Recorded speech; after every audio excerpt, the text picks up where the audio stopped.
সুন্দরী একটা রমণী ঘরের মধ্যে আনে যে ফজর পড়ে না, জোহর পড়ে না, আসর পড়ে না, পুরো বছর লাগায় একবারও কোরআন তিলাওয়াত করে না, কোরআন কারে ধরেও না। হুজুরের দরবারে যায় দোয়া চায়, হুজুর দোয়া কইরেন আমার পুত্রবধূর ঘর থেকে যাতে আল্লাহ একটা আজারির মতো সন্তান দেয়। হুজুরেও দোয়া করে দিছে, চোখের পানি ফেলায় ফেলায় দোয়া করে দিছে, দোয়া করে দিলাম। কিন্তু যেই মায়ের পেটে নিয়ে ঘুরে ওই মায়ের বিন্দু মাত্র পরিমাণ নামাজও পড়ে না, তিলাওয়াতও করে না, সারাদিন লাগে মোবাইল চালায়, নাটক সিনেমা দেখে। এমন ঘরে বউ আছে না? না, এমন বউ যদি ঘরের মধ্যে আনা যায় তাহলে পুরো জীবনটারে আল্লাহ সুখ দিয়া পরিপূর্ণ ভরপুর বানায়া দিবে। টিকটক ছাড়া বউয়ের চলেই না। কই মেয়ের টিকটকে ফলোয়ার কত? 4000 ফলোয়ার। বাপরে, আমার তো বেশি। বিয়া করা যায় তো টিকটকে ফলোয়ার বেশি, তাহলে সেলিব্রিটিও বেশি। নাউজুবিল্লাহ পড়বেন না। এমন একটা বউ যদি ঘরের মধ্যে আনো, দেখবা আনার পরে কান পরা লাগায় দেয়, এতদিন পর্যন্ত মা বাবারে খাওয়াইলা, এখন আর মা বাবারে খাওয়ান লাগবো না। 25 বছর পর্যন্ত মারে খাওয়াইছো, এখন আর মায়ের খবর নেওয়া লাগবে না, বাবার খবর নেওয়া লাগবে না। জুয়ান পোলাটা ওই মাইয়ার কি প্রেমে পইরা গেছে। আগে মায়ের ডেইলি 2-3 বার 4 বার ফোন দিয়া খবর নিত, এখন সপ্তাহ চলে যায় মায়ের একটা টেলিফোনও দেয় না। এমন নিমখারাম ছেলে আছে না? না,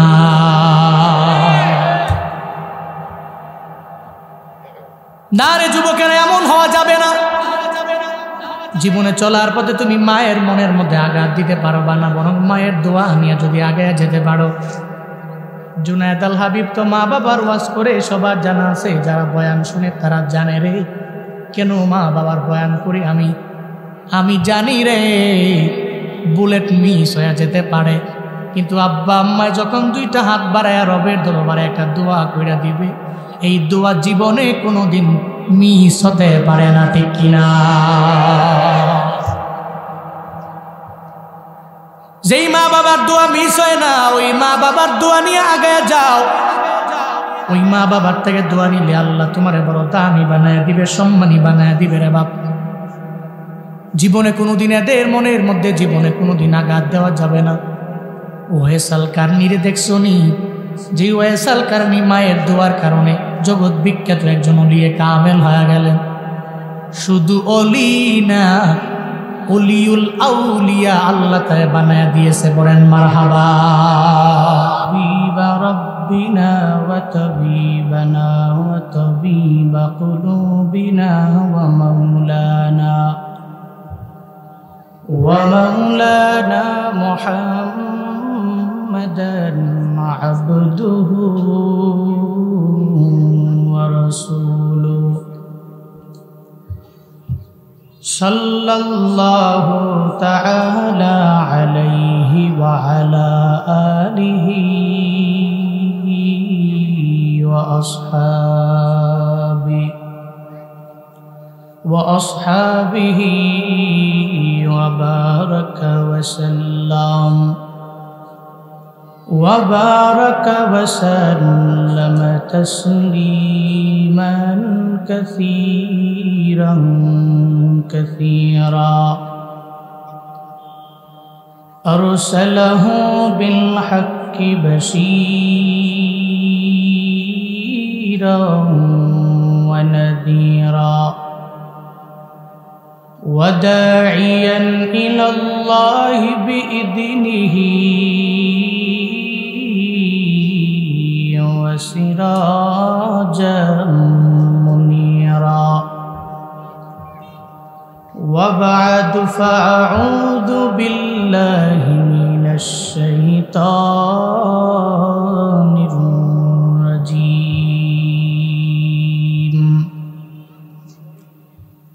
بسم الله الرحمن الرحيم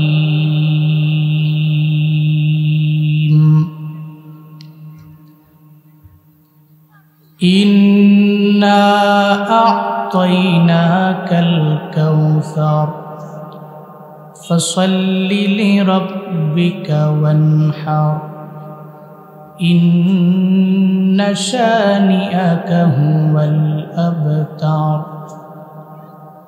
صدق الله مولانا العظيم وصدق رسوله النبي الكريم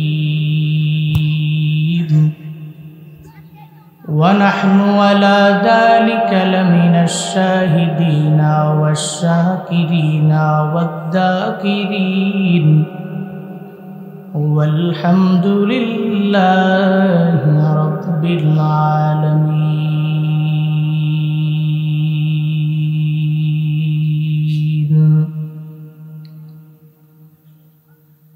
कौनाइन का मुख्तार खुदा तुमको बनाया कौनाइन का मुख्तार खुदा तुमको बनाया उम्मत की निगाहबान खुदा तुमको बनाया उम्मत की निगाहबान खुदा तुमको बनाया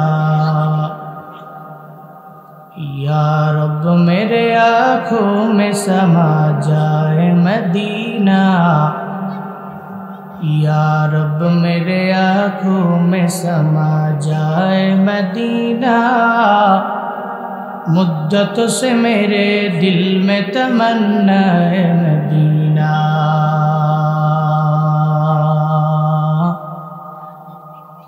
मुद्दत से मेरे दिल में तमन्ना है मदीना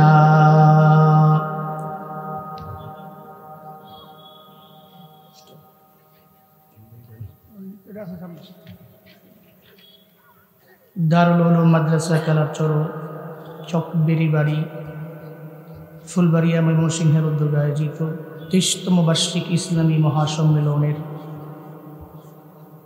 দিনব্যাপী প্রোগ্রামের আজ 19শে জানুয়ারি 2025 মুতাবাররাকে মজলিসের সম্মানিত সভাপতি জামিয়া ফয়জুর রহমান এর সম্মানিত মুহতামিম মোমেন শাহী বড় মসজিদের সম্মানিত খতিব শেখুল হাদিস আল্লামা আব্দুল হক সাহিব দামাত বরকাতুহুম আজকের মাহফিলের সহ সভাপতি আমার পূর্বে কোরআন এবং হাদিস থেকে অনেকেই বলেছেন দিন 10টা 11টা 12টা থেকে নিয়ে পর্যন্ত অনেকে বলেছেন আজকের মাহফিলের জন্য অক্লান্ত পরিশ্রম করেছেন অত্র মাদ্রাসার সম্মানিত মুহতামিম হযরত মাওলানা মুফতি মাইমুন আহমদ দামাত বরকাতুহুম আপনারাও কিছু দিনই আলোচনা বাস্তব জীবনে আমল করার লক্ষ্যে শোনার জন্য বসে আছেন দিনের প্রোগ্রাম রাতের প্রোগ্রামের মতো নয় রাত তো পড়ে থাকে সারা রাত দিনে জোহর আসর মাগরিব ঠিক কিনা এজন্য দিনের প্রোগ্রামে একটা ফিক্সড টাইম থাকে এখানে বক্তারও দোষ নাই শ্রোতারও দোষ নাই পরিচালনা কমিটিরও দোষ নাই দিনে যেহেতু এরকম হবে আমি আমার লাইফে দিনে যত প্রোগ্রাম করছি একটাও সুন্দর কইরা শ্রোতা যে মজা পাইছে অনেক বেশি বিষয়টা এমন না পরিচালনা কমিটিও শিডিউল কইরা কুলায় পারে না বিষয়টা এমনই হয়েছে এই জন্য এটাতে রাগারাগির কোনো প্রশ্নই ওঠে না দিনের প্রোগ্রাম মেনে নিতে হবে যে এরকমই হবে এরপরেও সাধ্যে যতটুকু কুলায় আমি বলবো আপনারা শুনবেন তো ইনশাআল্লাহ আমরা শুরুতে একটু আল্লাহকে খুশি করি রাজি করি সকলে চিল্লায় একবার করে সমস্বরে পড়ি আলহামদুলিল্লাহ আরো জোরে চিল্লায় আলহামদুলিল্লাহ আমার সাথে পড়ুন রব্বানা লাকাল হামদ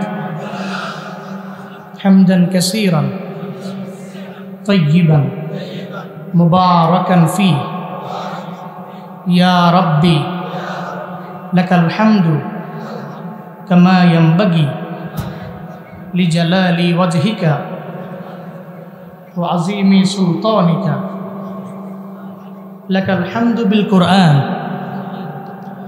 লাকাল হামদু বিল ইসলাম লাকাল হামদু বিল ঈমান জুমলা পড়লাম প্রশংসা করলাম কার মৃত্যু পর্যন্ত প্রশংসা হবে কার রব মৃত্যু পর্যন্ত তার শাকিরিন বান্দাদের অন্তর্ভুক্ত আমাদেরকে বানিয়ে রাখেন। সকলেই পড়ি আমিন। সূরাতুল কাউসার আমি তিলাওয়াত করেছি খুতবায়। ছোট্ট একটা সূরা, আয়াত সংখ্যা মাত্র কয়টি? সবাই বলতে হবে কয়টি? 3টি, মাত্র 3টি তার আয়াত। আল্লাহ পাক নবীর উপরে নবীজির মাক্কি লাইফে আয়াতগুলো নাজিল করেছেন, এই সূরা নাজিল করেছেন। আল্লাহ পাক নবীকে 3টা ছেলে দিয়েছিলেন। কয়জন? 3জন। সূরাতুল কাউসারকে আল্লাহ নাজিল করে নবীকে কেন বললেন যে আমি আপনাকে কাউসার দিয়েছি? কেন বললেন? 3জন ছেলে আল্লাহ দিয়েছেন। এই 3জন ছেলেই আল্লাহ পাক উঠায় নিয়ে গেছে, মানে 3জনেরই মৃত্যু হয়েছে, একজনও অবশিষ্ট ছিল 3জন। এই 3জনের ভিতরে প্রথম 2জন যখন অসুস্থ হয়ে বিদায় নিয়ে চলে গেল, 3 নম্বর ছেলে ইব্রাহিম, তিনি অসুস্থ হয়ে পড়লেন। এখন নবীর মনে তো চিন্তা, আয় হায়, আল্লাহ পাক আমাকে 2টা ছেলে দিলেন, নিয়ে চলে গেলেন, এখন 3 নম্বর ছেলেটা যাই দিলেন, সেও অসুস্থ হয়ে পড়ল। সেও মনে হয় দুনিয়া থেকে বিদায় নেবে। একজন বাবা হিসেবে বাবার দরবার থেকে যখন ছেলেরা খালি বিদায় নেয়, মারা যায়, মেয়েরা মারা যায়, একজন বাবা হয়া আপনারাই বলেন তো এটা কি মানা যায়? কথা বলতে হবে, মানা যাবে? সন্তান হারানোর বেদনা, সন্তান হারানো প্রত্যেকটা পিতামাতা ভালো করে টের পায়, ভালো করে বুঝে, কিন্তু যার হারায় না সে বুঝে না। মায়ান নবী চিন্তায় পড়ে গেলেন, 2টা ছেলে আল্লাহ দিলেন, 2টা নিয়ে চলে গেলেন। 3 নম্বর ছেলে ইব্রাহিম অসুস্থ হয়ে যায়। যেখানেই যায় আমার মায়ান নবী চোখের পানি ফেলায় ফেলায় রবের দরবারে আবদার জানায়, 2টা ছেলে আমারে দিলা, তুমি নিয়ে চলে গেলা। 3 নম্বর ছেলে ইব্রাহিম অসুস্থ হয়ে পড়ল। আবু জাহাল আমার বড় দুশ্মন, দুনিয়াতে আবু জাহালের সন্তানের অভাব নাই, তুমি আমারে যাই দেও, নিয়ে চলে যাও। চিন্তায় পড়ে গেলেন নবী। যেখানে যায় মনটা খারাপ হয়ে যায়, নবী চোখের পানি ফেলায়া ফেলায়া কান্দে, আমার ইব্রাহিম রে তুমি সুস্থ বানিয়ে দেও। চোখের পানি ফেলায়া যে রবের দরবারে আবদার জানায়, আল্লাহ তো অন্য কিছু চায়, নবী যেটা চায় না। আবার নবী যেটা চায় আল্লাহ সেটা চায় না, এমন একটা হাল।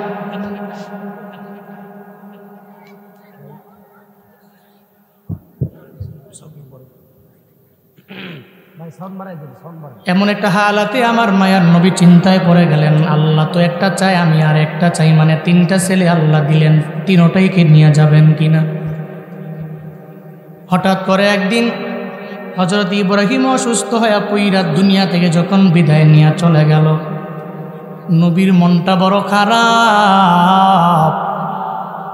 3টা আমার ছেলে আল্লাহ দিলেন এবং 3টা ছেলে আল্লাহ পাক আমার নিয়ে চলে গেলেন। ওদিকে আমার মায়ার নবীর দুশ্মন আবু জাহাল আছে না নাই? বন্ধু না দুশ্মন? এত পরিমাণে বড় দুশ্মন, সবসময় আমার মায়ার নবীর দোষগুলা নিয়ে মানুষের দরবারে বলে যে নবীর কোনো দোষও নাই। মানুষের দরবারে গিয়া বলে যেই মুহাম্মদ ইসলামের কথা বলে, কালেমার কথা বলে, ওই মুহাম্মদ তো আরবদের ভাষায় যার সন্তান জন্ম লাভ করে মারা যায় তারে বলা হয় আবাতার। ওই মুহাম্মদ তো নিঃসন্তান, দুনিয়া থেকে বিদায় নিয়ে যাওয়ার পরে মুহাম্মদের নাম নেওয়ার মতো দুনিয়ার মধ্যে কেউ থাকবে না। আমি আবু জাহাল যখন দুনিয়া থেকে বিদায় নিয়ে চলে যাব, আমার নাম নেওয়ার মতো দুনিয়াতে আমার সন্তানের অভাব নাই। উতবা যখন বিদায় নিবে, উতবার সন্তান অভাব নাই নাম নেওয়ার মতো। সাহেবা যখন বিদায় নিবে, এই সাহেবার সন্তানের দুনিয়াতে অভাব নাই। যারা সাহেবার মরণের পরে সাহেবার নাম নেবে, ওয়ালিদ ইবনে মুগিরা, তারও নাম নেওয়ার মতো সন্তান দুনিয়ার মধ্যে অভাব নাই। মুহাম্মদের নাম কেউ নিবে না, সে আবতার হয়ে গেল, নিঃসন্তান হয়ে গেল। একদিকে সন্তান হারানোর বেদনা, অন্যদিকে আমার মায়া নবীরে বারবার যখন অবতার বলে গালি দেয়, দুইটা বিষয়ে নবী চোখের পানি ফালায়া ফালায়া কান্না করে। আমার মায়ার নবীর চোখের পানি দুনিয়ার সমস্ত মানুষ সহ্য করতে পারলেও আমার আল্লাহ তো সহ্য করতে পারে না, ঠিক কিনা? আল্লাহ পাক বলেন, ও জিবরাইল আমার মায়ার নবীর দরবারে যাও, সূরা কাউসার নিয়ে আমার নবীর উপরে নাজিল করে নবীরে জানায়া দাও, তিনটা ছেলে আমি আল্লাহ দিলাম এবং নিয়ে চলে গেলাম। এই জন্য উদ্বিগ্ন হওয়ার দরকার নাই। তিনটা ছেলে নেওয়ার মাধ্যমে ইন্না আ'তাইনাকাল কাউসার, আমার নবীকে আমি আল্লাহ কাউসার নামক উপহার দিয়া দিলাম। ওই কাউসারের মর্যাদা কত জানো? মুফাসসিরিনে কেরাম কাউসারের ব্যাখ্যা দিতে চাইয়া ওনারা বললেন যে দুনিয়ার সমস্ত কল্যাণ যদি কাউসারের মধ্যে নিয়ে আস, ব্যাখ্যা দিতে দিতে সমস্ত কলম কালি পানিগুলো শেষ হয়ে যাবে।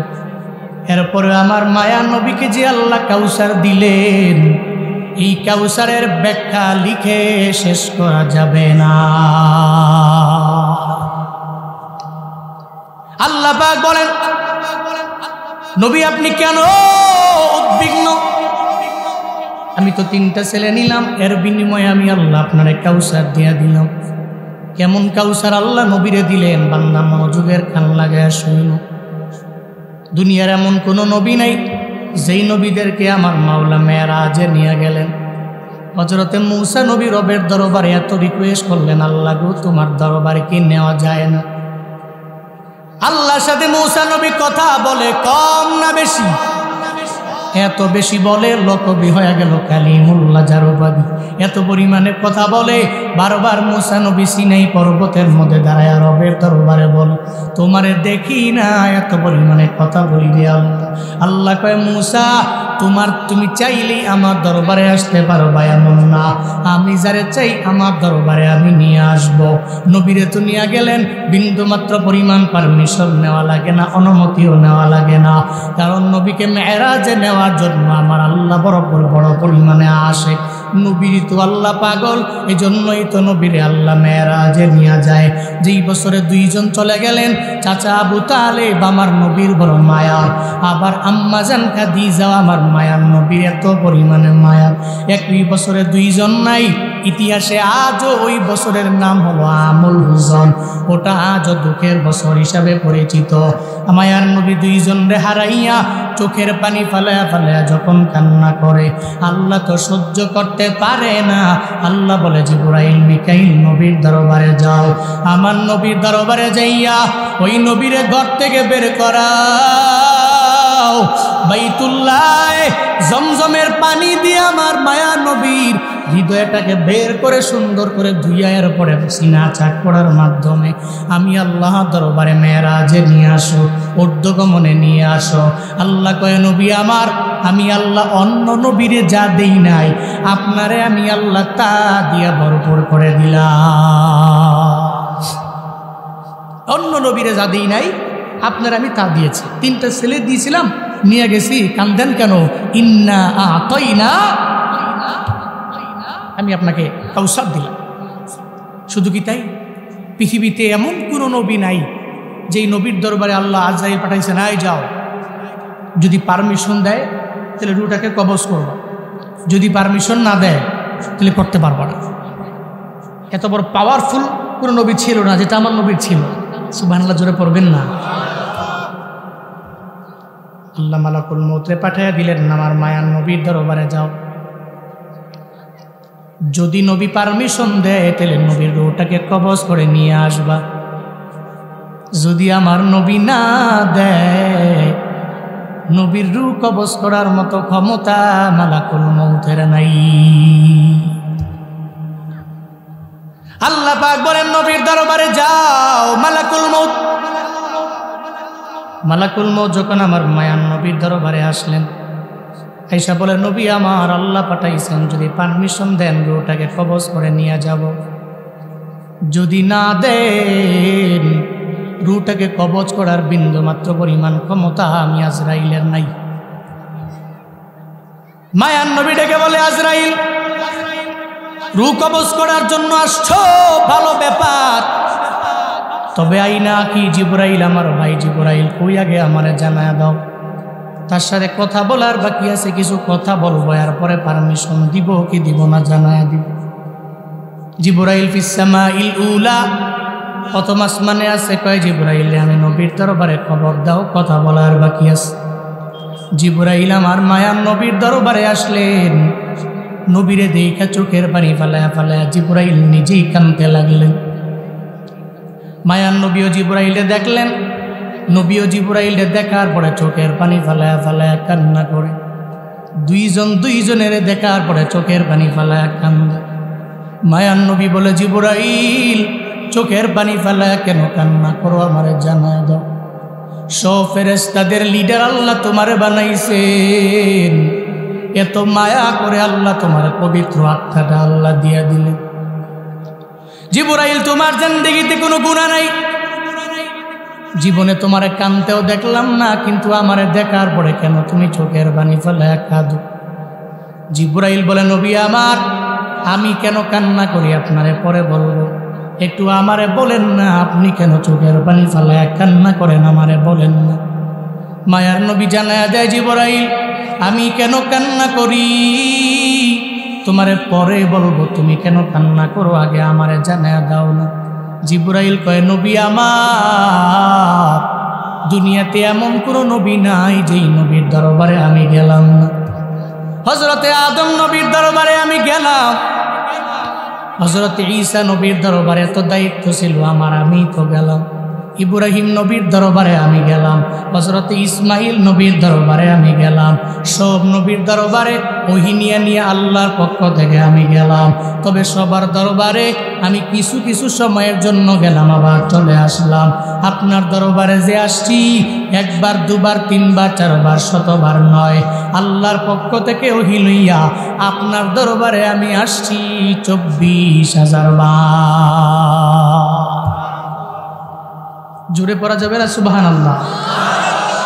কয়বার? 24,000 বার। একবার দুবার না, শতবার না, 24,000 বার আমি আপনার কাছে আল্লাহর পক্ষ থেকে ওহী নিয়ে আসছি। জিবরাইল ডেকে বলে, পয়গম্বর, 24,000 বার আপনার চাঁদ মাকা চেহারা আমি দেখার পরেই চেহারার প্রতি এত পরিমাণে মায়ের মধ্যে পড়ে গেলাম, জীবনে আর দেখতে পারবো না। এই জন্য বিরহের বেদনায় চোখের পানি ফালায়া ফালায়া আমি কান্দি। নবী গো, আপনি কান্দেন কেন? আল্লাহর বড় প্রিয়, আপনি রবের মোলাকাতে চলে যাবেন, আপনার কান্না করার কোনো মানে হয় না। মায়ার নবী জানায়া দেয়, ও জিবরাইল শুনে না, ফাতেমা আমার দেহের একটা অংশের মতো, আমি ফাতেমার জন্য চোখের পানি ফালায়া কান্না করি না। আমি হাসানের জন্য কান্দি না, আমি হুসাইনের জন্য কান্না করি না। ও জিবরাইল, আমি আমার আবু বকরের জন্য কান্না করি না, আমি আমার স্ত্রী খাদিজার জন্য কান্না করি না, আমি আয়েশার জন্য কান্না করি না, আমার যত কাছের মানুষগুলো, আমি একটার জন্য চোখের পানি ফালায়া কান্না করি না। আমি কেন কান্না করি জানো? আমি চলে যাওয়ার পরে আমার এতিম উম্মতগুলোর কি উপায় হবে, এই চিন্তা নিয়ে আমি চোখের পানি ফালায়া ফালায়া ফালায়া কান্না করি। আমি নবী দুনিয়ায় থাকবো না, আমি নবীর পাগল পারা আমার আশিক, আমি নবীরে পাবে না, এরপরেও চোখের পানি ফালায়া কান্না করবে। কোথায় মদিনা আর কোথায় ময়মনসিংহের ফুলবাড়িয়া উপজেলার মধ্যে মানুষগুলা গভীর রাতে চোখের পানি ফালাইয়া নবীর জীবনী শুইনা চোখের পানি ফালায়া ফালায়া কান্দা ঘুমায়া যায়। রাতের বেলা তাহাজ্জুদের মুসল্লায় রবের দরবারে আবদার জানায়, আল্লাহ গো, আমারে মক্কায় লইয়া যাও, আমারে মদিনায় নিয়ে যাও। একটা রিক্সাওয়ালা, তারেও যদি জিজ্ঞাসা করি জীবনে আশা আছে কিনা, রিক্সাওয়ালা বলবে, হুজুর দোয়া করে দিয়েন আল্লাহ জীবনে যাতে মদিনায় নিয়ে যায়, আমারে মক্কায় নিয়ে যায়। এই ডেলেবার মানুষগুলো এরা মদিনায় যাওয়ার জন্য বড় পাগল পারা, তবে এদের টাকা নাই, চাইলেই যে এরা মক্কা মদিনায় যেতে পারবে এমন না। তবে না রে বাবা, আমি মুসাফিরের সাথে আজকে 2টা হাত বাড়ায় রবের দরবারে আবদার জানাইবা। কারা কারা মক্কায় যেতে চাও, কারা কারা মদিনায় যেতে চাও আমার মায়ার নবী রওজার পাশে গিয়া দাঁড়াইয়া আমার মায়ার নবীরে সালাম দিবা কারা কারা চাও দুইটা হাত তুলে আল্লাহকে দেখায় দাও আল্লাহ জীবনে একবার হলেও মক্কা মদিনায় যাওয়ার মতো তৌফিক এই মানুষগুলোকে আপনি দান করেন আরো জোরে পড়েন আমিন চিল্লায় পড়তে হবে আমিন বড় আশা ছিল যাব মদিনায় যদি ইশক থাকে ভিতরে তাহলে জবানটা খুলে একটু পড়েন মনে বড় আশা ছিল সবাই মনে বড়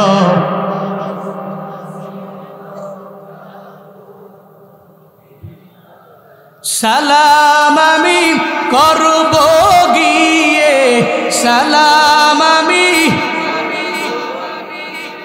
নবীর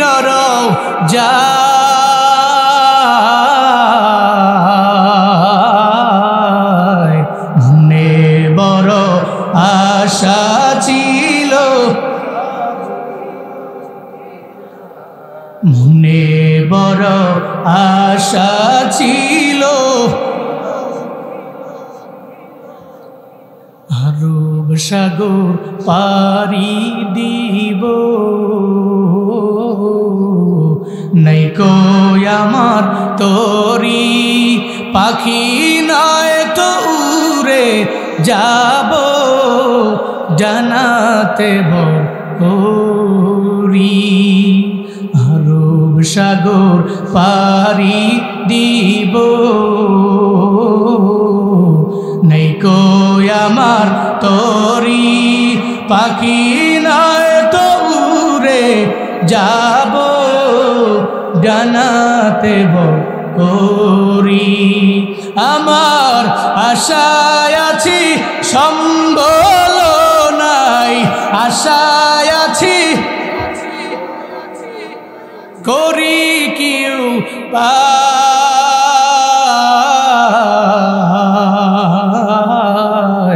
মনে বড় আশা ছিল মনে বড় আশা ছিল কৌশল কইরা লইয়া যাইও কৌশল কইরা লইয়া যাইও সোনার মদিনা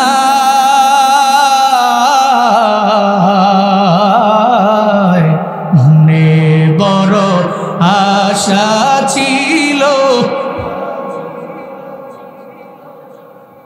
মনে বড় আশা ছিল আল্লাহ জীবনে একবার হলেও মদিনায় যাওয়ার মতো তৌফিক এই প্রত্যেকটা শ্রোতাকে আপনি দান করেন উম্মতের আমার মায়ার নবীর জন্য চোখের পানি ফেলায় কাঁদবে নবী জানাস নবী কয় জিবরাইল রে আমি চলে যাব অসুবিধা নয় আমার চলে যাওয়ার পরে আমার উম্মতের কি উপায় হবে আল্লাহর দরবারে যাও না আল্লাহ কি জানায় আমার আয়েশা জানায়া দাও জিবরাইল চলে গেলেন রবের দরবারে আল্লাহর দরবারে গিয়া বলে আল্লাহ গো আপনার নবী পারমিশন দেয় না অনুমতি দেয় না কি বলে আমার নবী কয় মরণের পরে উম্মতের দায়িত্ব কে নিয়ে নিবি আল্লাহ পাক বলে ও জিবরাইল আমার মায়ার নবীর দরবারে যাও আর আমার নবীকে গিয়া জানাও নবীর মরণের পরে নবীর উম্মতের জিম্মাদারির দায়িত্ব আমি আল্লাহ দুনিয়ার কোনো ব্যক্তির কাছে দিলাম না দুনিয়ার কোনো সাহাবীদের কাছে দিলাম না দুনিয়ার কোনো পীরের কাছে দিলাম না দুনিয়ার কোনো নেতার দরবারে দিলাম না নবীর চলে যাওয়ার পর নবীর উম্মতের জিম্মাদারির দায়িত্ব আমি আল্লাহ স্বয়ং নিজেই নিয়ে নিলাম শুধু তাই না নবীর মাধ্যমে কি পেয়েছো ও ফুলবাড়িয়ার মানুষেরা মনোযোগের কান লাগায় শুইন রে বাবা নবীর মাধ্যমে কি পাইলা আমার নবীর আগে নবীর উম্মতের আগে কেউ রবের জান্নাতের মধ্যে ঢুকতে পারবে না নবী কয় 3টা ছেলে দিলাম, নিয়ে চলে গেলাম, তবে কাউসার দিয়ে দিলাম। কেমন কাউসার আমি আল্লাহ দিলাম? আমি আল্লাহ তো আপনার সম্মান, আপনার মান, আপনার মর্যাদা বাড়ায়া দিলাম। শুধু তাই না গো নবী, জান্নাত যেদিন থেকে আল্লাহ পাক বানাইছে, ওই জান্নাতের দরওয়াজার মধ্যে একজন দারোয়ান আছে না নাই? দারোয়ানে বলা আছে জান্নাত বানানোর পরে জান্নাতের ভিতরে আমার নবীর আগে, নবীর উম্মতের আগে কেউ ঢুকতে পারবে না। দারোয়ান দাঁড়ানো, আসরের ময়দানে আমার মায়ার নবী যখন মাকামে মাহমুদে কান্না করবে, ওদিন আল্লাহ পাক বলবে মাথা উঠান, মাথা উঠে আর যারে মন চায় সুপারিশ করে নিয়ে জান্নাতের মধ্যে যান। সুপ্রিম পাওয়ার নবীরে দেওয়া হবে। নবী উম্মতগুলোরে নিয়ে যখন জান্নাতের দরওয়াজার সামনে গিয়া দাঁড়ায়া যান, দারোয়ান বলবে কি আপনি? কয় আনা মুহাম্মদ সাল্লাল্লাহু আলাইহি ওয়াসাল্লাম, আমি আখিরি জামানার পয়গম্বর, আমি জান্নাতের দরওয়াজায় আমার উম্মতের নিয়ে চলে আসলাম। দারোয়ান বলবে নবী আমার, যেদিন থেকে আল্লাহ জান্নাত বানাইছে ওদিন থেকে আমি জান্নাতের দরওয়াজায় দাঁড়ানো। যেদিন থেকে জান্নাত বানাইছে আল্লাহ বলে রাখছে জান্নাতে আপনার আগে, আপনার উম্মতের আগে কেউ ঢুকতে পারবে না। আমি তো দাঁড়ায় আছি আপনার জন্য, আপনার জন্য অপেক্ষায় দাঁড়ায় রইলাম। আজকে অপেক্ষার প্রহর গণনা করা শেষ। জান জান, জান্নাতের 8টা দরওয়াজা আপনার জন্য খোলা আছে। যেই দরওয়াজা দিয়া মন চায় সর্বপ্রথম উম্মতের লইয়া সবার আগে জান্নাতে ঢুকে যা। আতিনা ফি দারে দুনিয়া না হাসান, আতিনা ফি দারে উকবা না হাসান, ইয়া গিয়াসুল মুস্তাগীসি নাহদিনা লফদিকার বিল উলুমে ওয়াল গিনা। হর গোরিদে নেকো তু তৈয়ার है, झूना मांगे उस्तु बेजारो है। আল্লাহ পাক বলেন নবী আমার, অন্য নবীরে যা দেই নাই সব আমি আল্লাহ বড় মায়া করে আপনারে দিয়া দিলাম। শুধু তাই না গো পয়গম্বর, আমি আপনার জন্য পুরো জমিনটারে আপনার জন্য পবিত্র বানায়া দিলাম। মুসা নবীর উম্মতেরা ইবাদতের জন্য নির্দিষ্ট একটা জায়গায় যাওয়া লাগে, আখিরি নবীর উম্মতেরা মানে আমরা নির্দিষ্ট জায়গায় যাওয়া লাগবে এমন না, বরং এই যে ফুলবাড়িয়ার বড় বড় হাওড়ের মধ্যে কাজের জন্য আপনি গেলেন, আজান হয়ে গেল জোহরের, কাঁধের মধ্যে একটা গামছা আছে, গামছাটা বিছায়া যদি জোহরের নামাজটা আপনি আদায় করে নেন, নবীজির উসিলায় ওই স্থানেও নামাজ পড়ার পরে আপনার নামাজ কবুল করবে একজন। চিল্লায়া বলো তার নাম। নির্দিষ্ট জায়গায় যাওয়া লাগবে না। ফুলবাড়িয়ার যুবক, খেলার মাঠে আসরের নামাজের পরে তুমি যখন খেলার মাঠের মধ্যে খেলার জন্য নেমে গেলা, আসরের নামাজটা মসজিদের মধ্যে যে পড়ো নাই, খেলার মাঠের কিনারায় দাঁড়ায় যাও, তুমি তোমার জার্সিটাকে বিছায়া দাও অথবা গামছা বিছায়া দাও, ওখানেও যদি বিছাইয়া আমার আল্লাহরে ডাক দেও, আল্লাহ তোমার ডাকে সাড়া দিয়া এই নামাজটাকে কবুল করে নিবে কি নিবে না?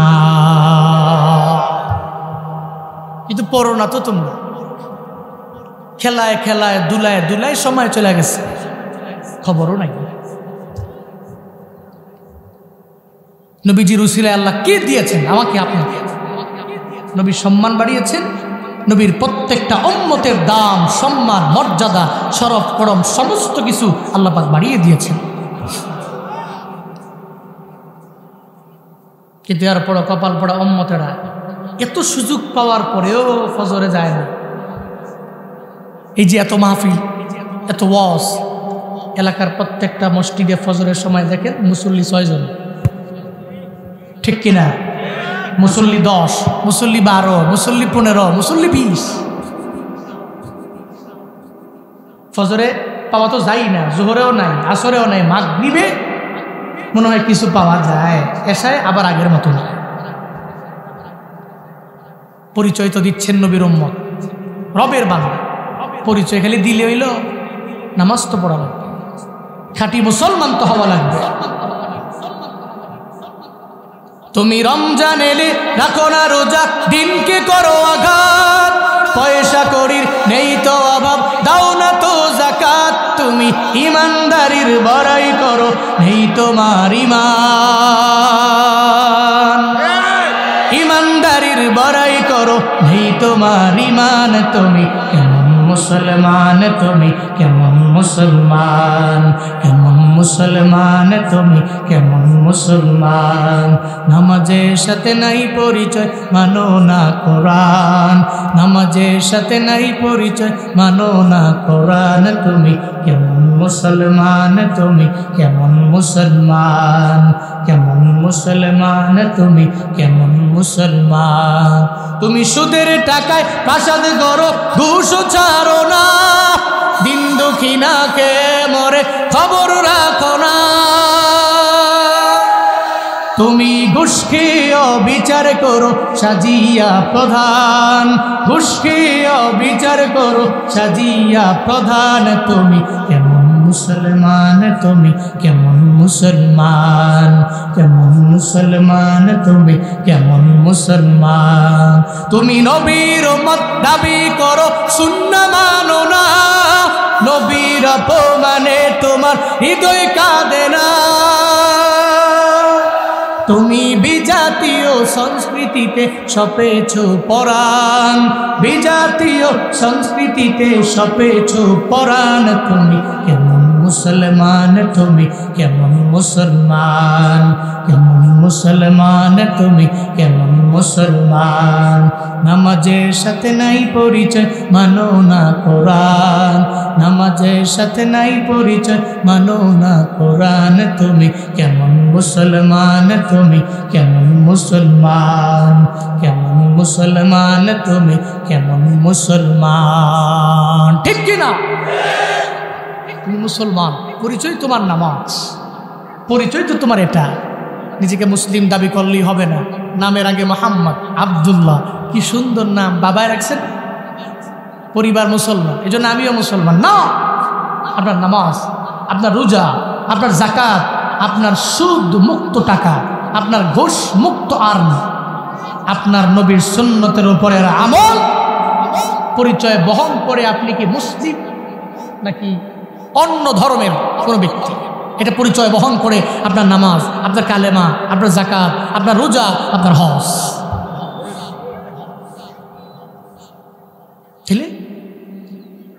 বুঝতে পারলাম এটাই, আমার সম্মান বেশি, আমার মর্যাদা বেশি, আমার দাম বেশি, নবীর কারণে বেশি, তাহলে আমি দামি মানুষ, দামি মানুষ চলাফেরা করতে হবেও সেভাবে। একটা হিন্দু যেমনি চলে আমিও যদি এমনি চলি, বুঝলো কেন? হ্যাঁ, তাহলে পার্থক্যটা কই? কই গেল পার্থক্য? আপনাদের এলাকায় হিন্দু আছে না নাই? আছে। যদি হিন্দু থাকে, যে মুদি দোকানে আপনারা মাল কিনতে যান, ওই মুদি দোকানে কি হিন্দু যায় কি যায় না? না যায় না, যায়। মাঝে মাঝে দেখবেন হিন্দুদের গালেও দাঁড়িয়ে আছে না নাই? রবীন্দ্রনাথ ঠাকুর মুসলমান, হিন্দু, কিন্তু গালের দাড়ি ছোট না বড়? মাঝে মাঝে দেখবেন হিন্দু পাঞ্জাবি পরে, পরে কি পড়ে না? মাঝে মাঝে দেখবেন হিন্দুও গরুর গোশত খায়, আছে না নাই? আমার এলাকায় তো হিন্দু আছে বহুতের, আমার ডানে বামে সামনে পেছনে বহুত হিন্দু। মাঝে মাঝে বাড়িতে গেলে আমি ঘুমাইতে পারি, ওনাদের যে আখড়া আছে, আখড়া, ওই আখড়াতে রাত 12টা 1টা 2টা পর্যন্ত আওয়াজ করে, অনেক হিন্দু। তো একদিন আমি বাসা থেকে বের হয়ে প্রোগ্রামে যাব, বাজারে আসার পরে এক হিন্দু আমাকে আটকাইল, কেউ কিছু বলবেন? তো গ্লাস নামানোর পরে আমার বলতেছে, হুজুর প্রতিদিন মাহফিলে খালি যান, সবাই লইয়া যান, মাঝে মাঝে কি আম করে নেওয়া যায় না? আমি বললাম যে আপনি তো অপবিত্র। না, কাপড় চোপড় পুরো পবিত্র। আমি কি না, এই অপবিত্র, এই অপবিত্র না। ইন্নামাল মুশরিকুনা নাজাস, মুশরিকরা অপবিত্র। আপনি তো মুসলমান হন নাই, আপনি সে অপবিত্র। আমি আপনারা বলি নাই যে আপনার কাপড় সাপড় ভালো না, ঠিক আছে। তো উদ্দেশ্য কি হঠাৎ করে মাহফিলে যাওয়ার? তা আমরা তো জানি হুজুরদের খাওয়ান বালা। বাংলাদেশের মানুষ আর কিছু জানুক বা না জানুক, হুজুর গোজে খাওয়ান বালা, এই ব্যাপারে সবার জানা আছে না নাই? দেখবেন দোকানে বসে বসে টিটকারি মারে, কি হুজুর দাওয়াত কয়টাইস গা? এরকম বলে কি বলে না? একটু আস্তে হাঁটলে কয় দেখছো না খায়া টাইয়া আজকে 2টার জায়গায় 5টা লইছে, খায়া লড়তেও পারে না, দৌড়াইলে কয় কি দেখছো নি দাওয়াত মনে 5টা রাখছে, 2টা গেছে, বাকি 3টায় যাওয়ার জন্য খালি দৌড়ায়। এরকম বলে কি বলে না? বলে কি বলে না? বাংলাদেশের মানুষ এটা জানে যে হুজুরের খাওয়ান বালা, বক্তা হইলে তো খাওয়ান আরো বালা। আলহামদুলিল্লাহ খাওয়ায়, আল্লাহ খাওয়ায়, ভালো খাওয়ায়। তো সে আমারে বলতেছে তাহলে আমি বললাম তাহলে আপনার উদ্দেশ্য কি? আমার উদ্দেশ্য হলো যাতে করে অন্তত পক্ষে আপনার সাথে গিয়া তাজা গরুর গোশত দিয়া ভাত খাওয়া যায়। বৌদি ভাই তখন আমি বুঝতে পারলাম যে হিন্দুরাও গরুর গোশত, সবাই যে খায় না বিষয়টা এমন না, কেউ পাইলে সারে না। তাহলে হিন্দু গরুর গোশত খাইলো, আমিও খাইলাম। মাঝে মাঝে হিন্দু পাঞ্জাবি পরলো, আমিও পরলাম। মাঝে মাঝে হিন্দুর গালের মধ্যে দাড়ি দেখলাম, আমার গালের মধ্যেও দাড়ি আছে। তাহলে পার্থক্যটা গেল কোথায়?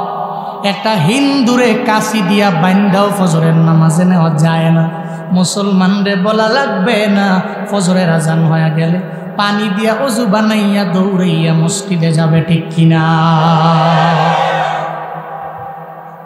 ফুলবাড়িয়ার মুসলমানেরা বড় পরিচয় আপনাদের, বড় পরিচয়। আপনার ধর্মের আরএস আছে, বিএস আছে, খতিয়ান নাম্বার আছে। এই ধর্ম এমন ধর্ম না যে এই ধর্মের আগাও নাই, গুড়াও নাই, মাথাও নাই। এই ধর্মের ব্যাকগ্রাউন্ডে আমার মালিক, আমার মায়ার নবী, সাহাবায়ে কেরাম, তাবিঈন, কোরআনে মাজিদ আছে না নাই? তেলের মানে বোঝা গেল আমার ধর্মের একটা আরএস, বিএস, খতিয়ান নাম্বার ওয়াজ সবই ঠিক আছে। খালি নিজের নামের আগে মোহাম্মদ লাগাইলে হবে না, বরং আমলের লাইনে অগ্রগামী হওয়া লাগবে। আল্লাহ পাক বলেন আমি আল্লাহ আপনাকে কাউসার দিলাম, শুধু তাই না এই কাউসারের মধ্যে আপনার জিন্দেগির সমস্ত কল্যাণ আমি আল্লাহ ঢেলে দিলাম। শুধু তাই না গো নবী আমার, এর পাশাপাশি আমি আল্লাহ আপনার সম্মান, আপনার মর্যাদা বাড়ানোর পাশাপাশি আপনার উম্মতের সম্মান আমি আল্লাহ বাড়াইয়া দিলাম। শুধু তাই না, কি মনে করেছেন আল্লাহ নবীর যে কাউসার দিয়েছেন, কি কাউসার দিয়েছেন? আল্লাহ নবীর পুরো দেহ মুবারকটাতে বরকত দিয়ে ভরপুর করে দিয়েছেন। যেখানে হাত লাগে ওখানে বরকত, যেখানে পা পড়ে ওখানে বরকত আছে না নাই? কথা বলতে হবে, আছে না নাই? যেখানে পানি পান করেছেন ওখানে বরকত, যেখানে জিহিবার লালা মুবারক লেগেছে ওই লালা মুবারকের মধ্যে বরকত আছে না নাই? খন্দকের যুদ্ধের হযরতে জাবের রাদিয়াল্লাহু আনহুর ঘটনা এমন কোনো বান্দা নাই জানে না। খন্দকের যুদ্ধে আমার মায়ার নবী যখন খাল খনন করতে লাগলেন, এমন একটা হালাতে পাথরগুলো আমার মায়ার নবী বুঝা করে করে করে করে খাল খনন করতে লাগলেন। একটা পর্যায়ে আমার মায়ার নবী পেটের ক্ষুধার যন্ত্রণা সহ্য করতে না পেরে পেটের মধ্যে পাথর বাঁধলেন। পাথর বাঁধার কারণে আমার নবী সোজা হয়ে দাঁড়াইতে পারে না, বারবার আমার নবী বাঁকা হয়ে যায়। হযরতে জাবেরের দৃষ্টিতে পড়ে যায়। হযরতে জাবের দৌড়ে আমার মায়ার নবীর দরবারে গেল, যা বলে পয়গম্বর কেন আপনি সোজা হয়ে দাঁড়াতে পারেন না, কেন বাঁকা হয়ে রইল? মায়ার নবী বলে যাবে পেটের মধ্যে কয়েকদিন হয়ে গেল আমার খাবার নাই, পেটের ক্ষুধার যন্ত্রণায় পাগলের মতো হয়ে গেল। পেটের ক্ষুধার যন্ত্রণায় আমার পেটে পাথর বেঁধেছি, এই জন্য আমি সোজা হয়ে দাঁড়াইতে পারি না। সোজা হয়ে দাঁড়ায় গেলে আমার পাথরটা জমিনের মধ্যে পড়ে গেলে পেটের ক্ষুধার যন্ত্রণা বেড়ে যাবে। এই জন্য বারবার আমি পাথরটাকে চাপা দেওয়ার কারণে আমি বাঁকা হয়ে থাকি, সোজা হয়ে দাঁড়াই না। জাবের, আমার মায়ার নবী জাবের এই কথা বলার পর জাবেরের চোখ দিয়ে বেয়ে বেয়ে গড়ায়া গড়ায়া পানি পড়ে, চোখের কোটায় পানি চলে আসলো। আমার মায়ার নবীর বুঝি এমন হালত, দৌড়ে চলে গেলেন বিবির দরবারে। বিবির ঘরের মধ্যে খানা আসেনি, আমারে দাও। কয় খাবার কয়জনের আছে? কয় মাত্র 3-4 জনের খাবার হবে। কয় নবীরে দাওয়াত দিব, খাবার রেডি করে দাও। কয় অসুবিধা নাই, আপনি নবীরে দাওয়াত দিলে নবী আসলে নবীরে খাওয়াইতে পারবো। হযরতে জাবের যখন খন্দকের ময়দানে গেল, ওখানে যাওয়ার পরে এবার আমার মায়ার নবীরে দেখে নবীরে দাওয়াত দেয়। নবী গো আমার বাড়িতে আপনারে দাওয়াত দিলাম। নবী তো একা যাবে না, নবীর সঙ্গে সাহাবা হলো 1500। টিলার উপরে দাঁড়াইলেন আর নবী খন্দকের যুদ্ধে দাওয়াত দিয়া দেয়, ও ১৫০০ সাহাবা, হযরতে জাবেরের বাড়িতে তোমাদের দাওয়াত, চিল্লা পড়া যাবে কি মারহাবা। হযরতে জাবের দাওয়াত দিলেন কারে? নবীকে। নবী দাওয়াত দিলেন কয়জন রে? ঘরে খাবার আছে কয়জনের? চিন্তায় পড়ে গেলেন, আয় হায়, দাওয়াত দিলাম নবীরে, দাওয়াত দিল নবী ১৫০০, ঘরে খানা আছে মাত্র ৩-৪ জনের। দৌড়ে চলে গেলেন বিবির কাছে। বিবির দরবারে যা বলতে লাগলেন, বিবিরে নবীরে দাওয়াত দিলাম। নবীরে দাওয়াত দেওয়ার পরে নবী টিলার মধ্যে দাঁড়াইয়া ১৫০০ দাওয়াত দিয়েছে। চিন্তায় পড়ে গেছি, টেনশনের মধ্যে পড়ে গেলাম, কেমনে খাওয়াবো? মাত্র ৩-৪ জনের খাবার আমার ঘরের মধ্যে আছে। বিবি কয়, স্বামী আমার, চিন্তা কেন, টেনশন নাই, আপনি দাওয়াত দিছেন নবীরে, চিন্তা করবেন নবীরে নিয়া। নবী দাওয়াত দিছে ১৫০০, নবী আর আল্লাহ চিন্তা করবে কেমনে খাওয়াবে। চিল্লায়া পড়া যাবে কি সুবহানাল্লাহ।